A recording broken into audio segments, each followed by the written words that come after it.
बच्चों, मैं आपसे एक छोटा सा सवाल पूछता हूं। क्या मैथ्स का नाम सुनते ही कभी आपको डर लगता है? क्या कभी ऐसा लगता है कि मैथ्स बहुत डिफिकल्ट है? अगर ऐसा है तो अब टेंशन लेने की जरूरत नहीं है। बहुत जल्द ही आपके अपने विज्ञान इंटरनेशनल स्कूल में हम सब मिलकर मैथ्स की एक मजेदार और इंटरेस्टिंग जर्नी शुरू करने वाले हैं, जहां हम मैथ्स को सिर्फ पढ़ेंगे नहीं बल्कि उसे समझेंगे, खेलेंगे और इतना ही नहीं, उसके साथ इंजॉय भी करेंगे।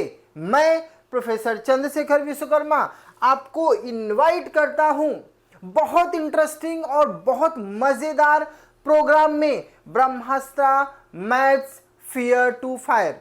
फॉर एग्जाम्पल, अगर मैं एक छोटा सा क्वेश्चन आपसे पूछूं कि अगर इसकी एरिया निकालना है रेक्टेंगल का, within a fraction of second without pen and paper आपको रिप्लाई करना है। अगर आप अपने रेगुलर मेथड से करोगे मे टेक सम टाइम, लेकिन अगर ये दूसरा क्वेश्चन देख लो, आपको स्क्वायर की एरिया निकालना है, रेगुलर मेथड से करोगे will take some time, but अगर वही हमने थोड़ा सा तरीका चेंज किया तो ऐसे सब सारे क्वेश्चंस आप with in a fraction of second बिना पेन और पेपर के और कैलकुलेटर से भी तेज दे सकते हो।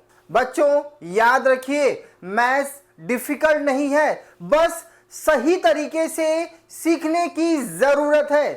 तो आप तैयार हो जाइए एक मजेदार एक्सपीरियंस के लिए, फियर से फायर तक की जर्नी के लिए। सी यू सून एट योर विज्ञान international school. Wish you all the best. Thank you.